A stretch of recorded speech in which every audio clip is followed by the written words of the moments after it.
할렐루야. 아멘. 오늘 이렇게 옆 사람과 인사해 볼까요? 은혜 받읍시다. 네. 네. 은혜가 우리의 결단과 의지로 받는 것은 아니죠. 하지만 오늘 예배 전 우리가 한 목소리로 함께 찬양했던 것처럼 우리의 시선이 하나님께 고정되어지고 하나님의 갈망함에 나아갈 때에 하나님 우리를 만나주시고 한량없는 은혜로 함께해 주실 줄 믿습니다. 그 은혜가 있는 이 밤 되기를 주님의 이름으로 축복합니다. 아멘.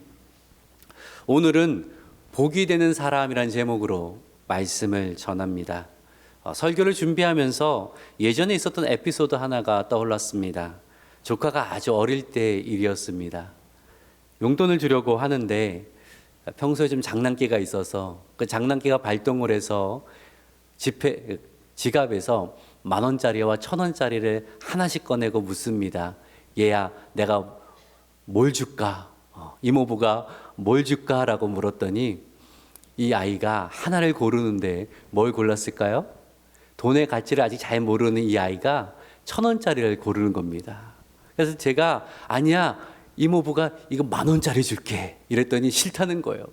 나랑 바꾸자 했더니 도망가 버리는 거 싫다고. 이모부가 뺏으려고 한다고. 한참 웃다가 그 10,000원도 바꾸자 하니까 안 주는데 그냥 받으라니까 그냥 받더라고요. 그래서 2개를 다 받고 신나서 간 적이 있는데 지금 이 아이가 초등학생이 되었습니다. 지금 똑같이 묻는다면 뭘 택할까요? 1,000원짜리가 아니라 10,000원짜리를 택할 것입니다. 왜냐하면 이제는 좀 커서 어느 지폐가 더 가치 있는 것인가를 알게 되었거든요. 신앙이 자라면서요, 우리도 또한 무엇이 정말 가치 있는가를 알고 분별할 수 있어야 합니다. 신앙이 어릴 적에는 분별이 잘 안 될 수가 있어요. 세상이 말하는 가치를 더 따를 수 있습니다. 하지만 신앙의 연수가 늘어나고 신앙이 성장함에 따라서 정말로 무엇이 가치 있는 것인가를 바로 알고 그것을 구하고 누릴 수 있어야 된다라는 것입니다. 저는 오늘 그런 의미에서 무엇이 진짜 복인지, 우리가 어떤 복을 구해야 하는지를 함께 생각해 보려고 합니다. 사무엘하 6장에는 다윗이 하나님의 궤를 예루살렘 성으로 모셔오는 장면이 나와 있거든요. 이 이야기 중심 인물은 다윗이지만 저는 오늘 오벳 에돔이라는 인물을 중심으로 오늘 말씀을 좀 살펴보려고 합니다. 그 삶을 통하여서 성경이 말하는 복이 무엇인가를 생각해 보려고 합니다. 이를 통하여서 하나님이 주시려는 참된 복을 깨닫고 그 복을 누리며 그를 나누는 저와 여러분 되기를 주님의 이름으로 축원합니다. 아멘. 오늘 본문이 우리에게 소개하는 오벳 에돔의 이야기의 핵심은 같이 한번 읽어볼까요? 시작. 하나님은 복 주시기를 기뻐하는 분이십니다. 하나님은 우리에게 복 주시기를 기뻐하시는 분이십니다. 오늘 본문의 이야기를 보니까 오늘 1절과 2절 말씀을 보니까 다윗이 이스라엘에서 몇 명을 뽑았어요? 무려 3만 명을 다시 모았습니다. 왜 모았는지 2절의 말씀을 같이 읽어볼까요? 시작. 자기와 함께 있는 모든 사람과 더불어 바알레 유다로 가서 거기서 하나님의 궤를 메어 오려 하니 그 궤는 그룹들 사이에 자정하신 만군의 여호와 이름으로 불리는 것이라. 아멘. 네. 여기서 언급된 바알레 유다는요, 우리는 기란 여아림으로 더 잘 알고 있고요, 기란 여아림의 또 다른 이름입니다. 가끔 지명이 두 이름으로 불릴 때가 있잖아요. 마찬가지로 기란 여아림이 오늘 본문에는 바알레 유다라고 불리고 있는데, 하나님의 궤가 기란 여아림에 머물게 된 이야기가 사무엘상에 나오죠. 블레셋과의 전쟁에서 패배한 이스라엘이 어떤 방법을 씁니까? 하나님의 궤를 전장에 가져가면 이길 수 있다라고 생각을 하죠. 하지만 이스라엘은 패배했고 이번에는 하나님의 그 언약궤마저 빼앗기고 말았습니다. 블레셋 사람들이 전리품을 취하던 것처럼 하나님의 언약궤를 취해서 블레셋 땅으로 가져갔죠. 하지만 그 언약궤로 인해서 하나님의 재앙이 임하자 다시 이스라엘 돌려보냈는데, 그때 그 언약궤가 이스라엘 변방에 있는 기랍 여아림에 임시로 보관되었습니다.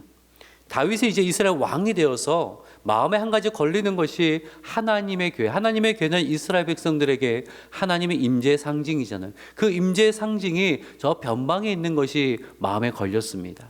이제 때가 되었으니까 수도인 예루살렘 성으로 모시고 오자라는 결심을 해서 무려 3만 명의 백성들을 모아서 그 일을 시작을 한 겁니다.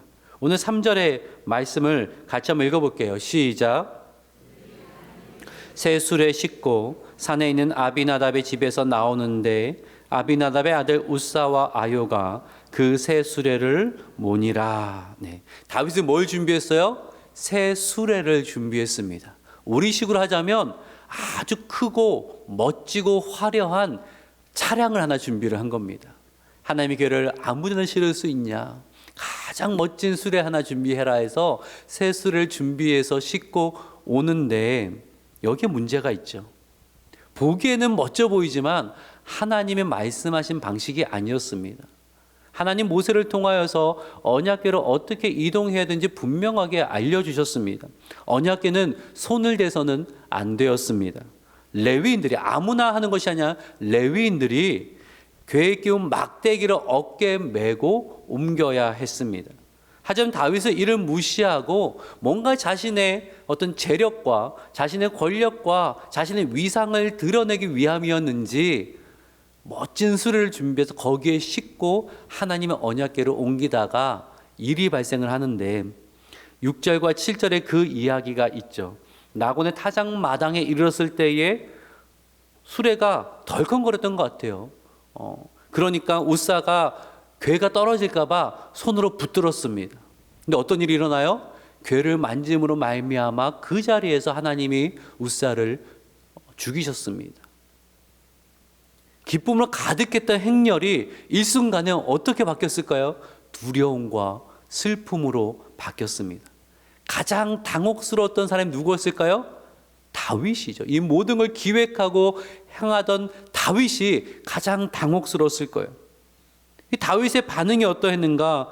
9절과 10절의 말씀인데 9절은 제가 읽고 10절은 우리 성도님이 읽겠습니다. 9절 제가 읽죠. 다윗이 그날에 여호와를 두려워하여 이르되 여호와의 궤가 어찌 내게 오리요 하고 메어 가기를 즐겨하지 아니하고 가드 사람 오벳 에돔의 집으로 메어 간지라. 아멘.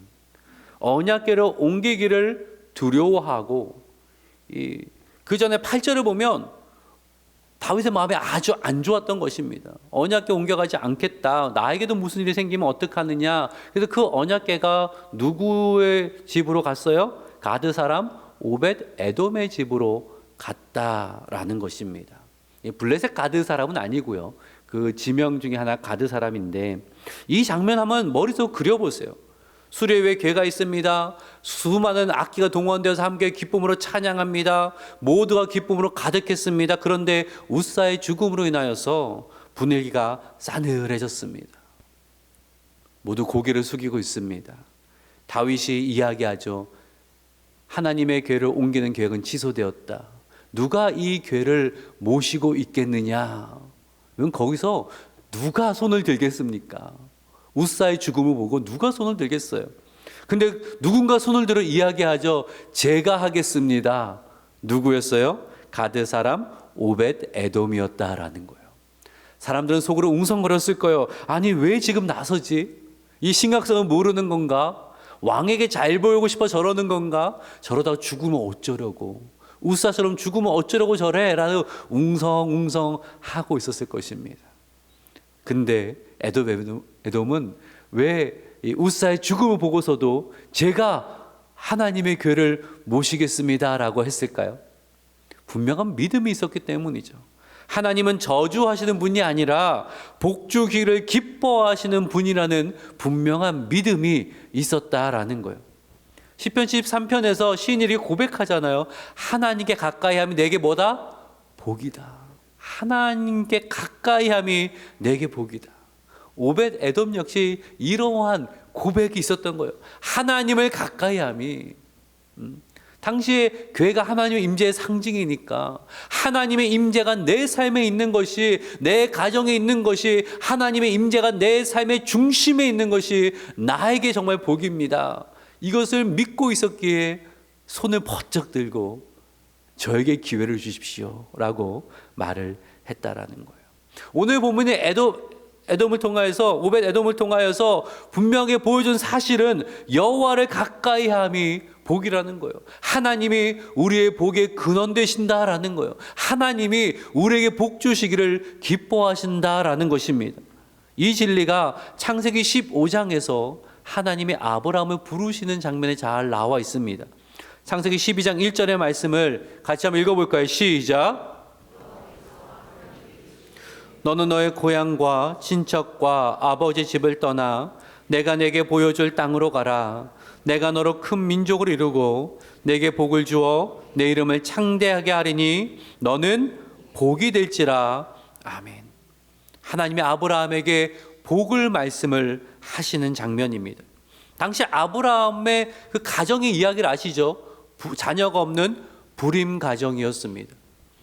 고대 사회에서 불임은 단순히 개인의 슬픔을 넘어서 신에게 저주받은 인생이다, 저주받은 가정이다, 이런 낙인이 찍히는 시대였다는 거예요.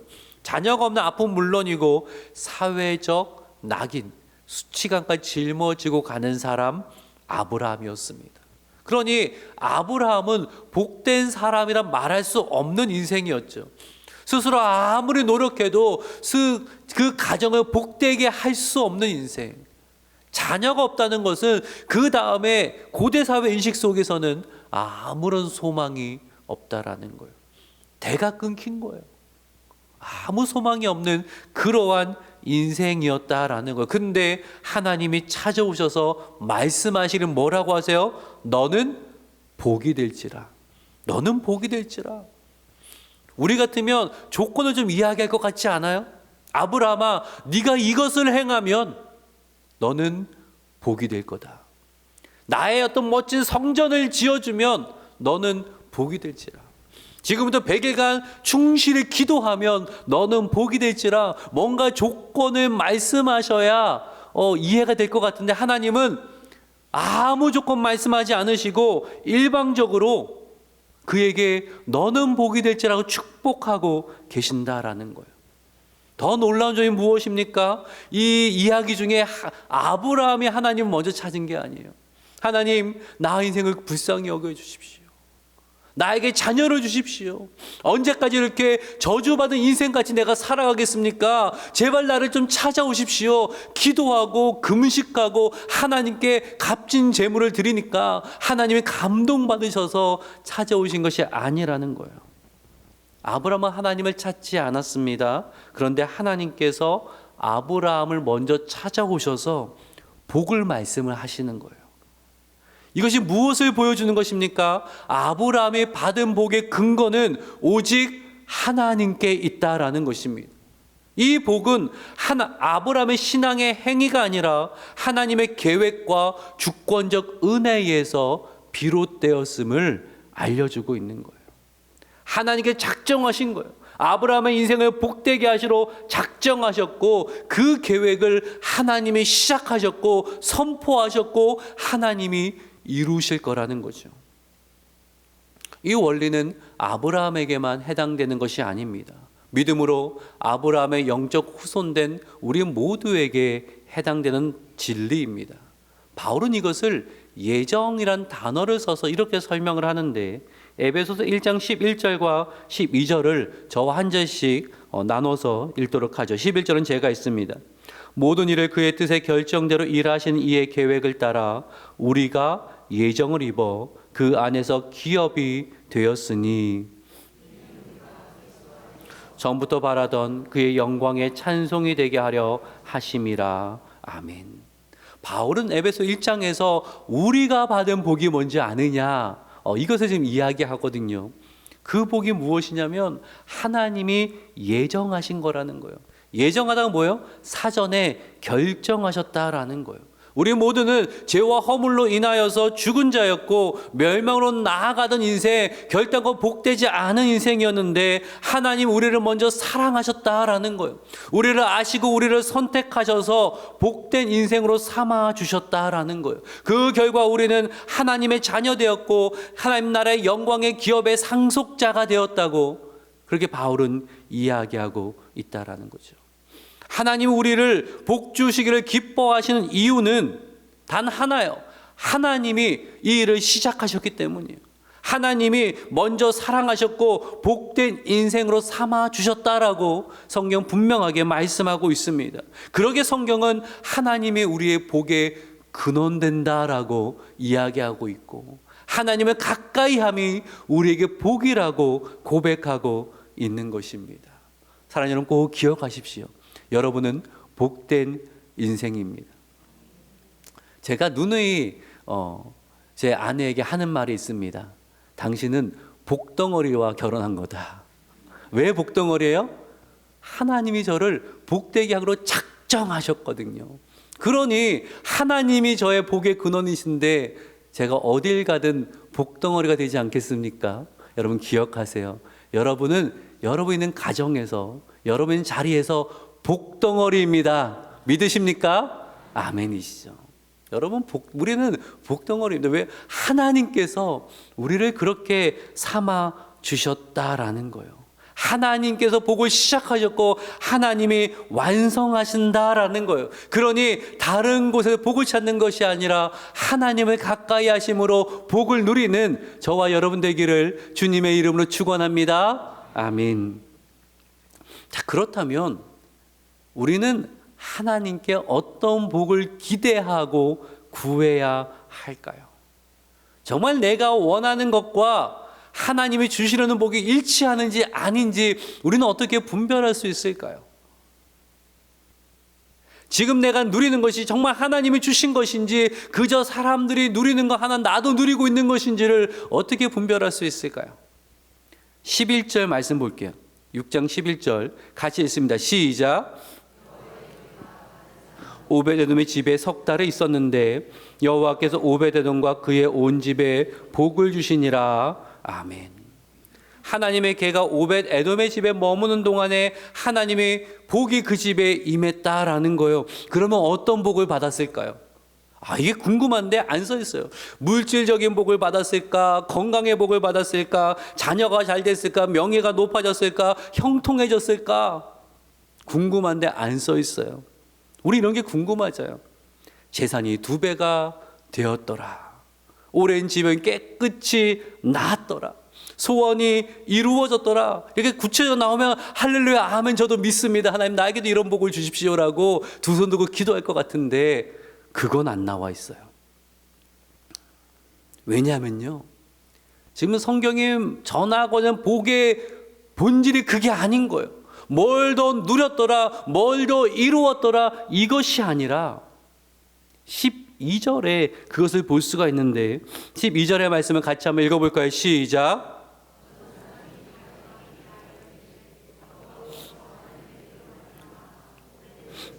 그의 모든 소유에 복을 주셨다 한지라.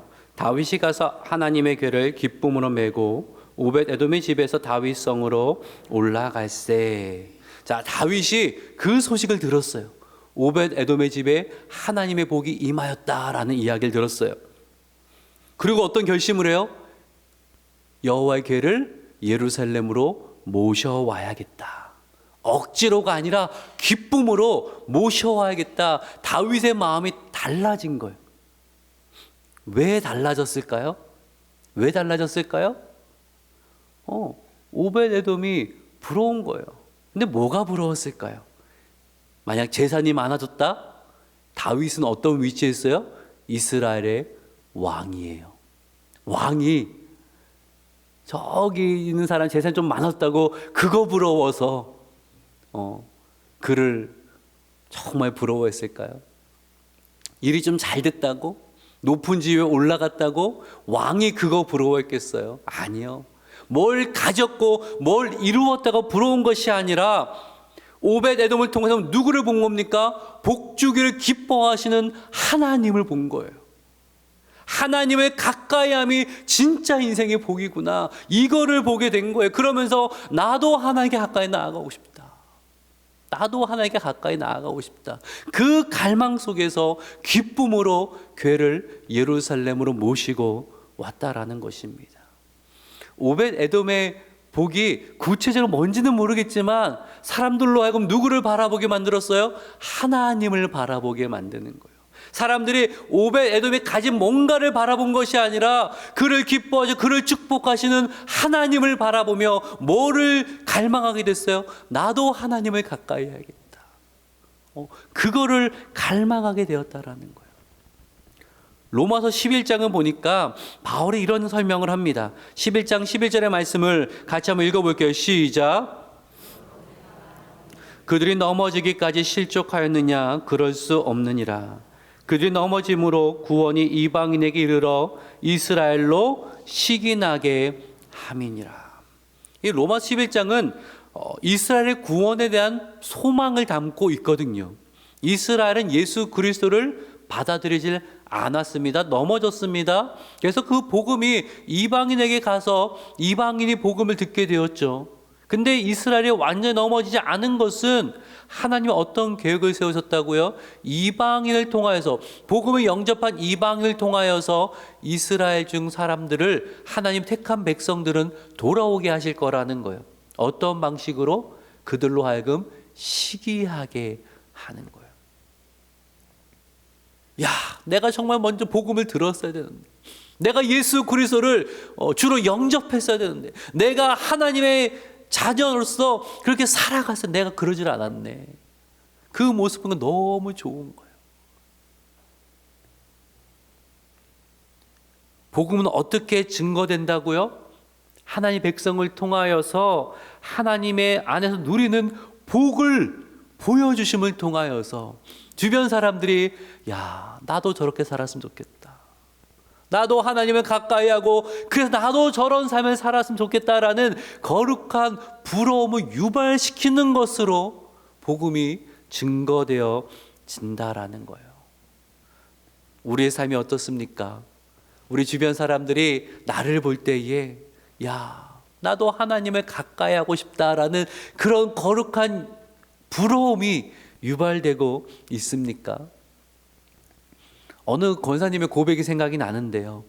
결혼 전까지 신앙이 없었는데 결혼 후에 교회에 가고 싶다라는 생각이 들었대요. 왜냐하면 교회 다니는 사람들을 보니까 참 뭔가 다르더래요. 뭔가 부러움이 생기더래요. 나도 교회 한번 가고 싶다라는 생각을 할 즈음에 전도대원이 우리 교회 한번 와보라고. 그래서 그 말 듣고 그 주에 바로 교회를 간 거예요. 교회 나가서 어느 한 권사님을 이렇게 봤는데, 이제 알고 보니까 권사님이었던 거죠. 어느 한 어르신을 보는데 그 모습이 얼마나 부러운지, 처음 교회 나왔는데 그런 소원이 생겼다. 나도 저분처럼 됐으면 좋겠다. 나도 나이가 들면 저분처럼 됐으면 좋겠다. 그 소망을 가지고 정말 하나님을 열심히 믿으려고 노력했고 모든 과정을 정말 좋은 그런 권사님이 되셨거든요. 그 모습을 보면서, 아, 이런 거구나, 이런 거구나. 그렇지 않아요? 내 주변 누군가는 나를 보면서 나도 저런 신앙이 되고 싶다.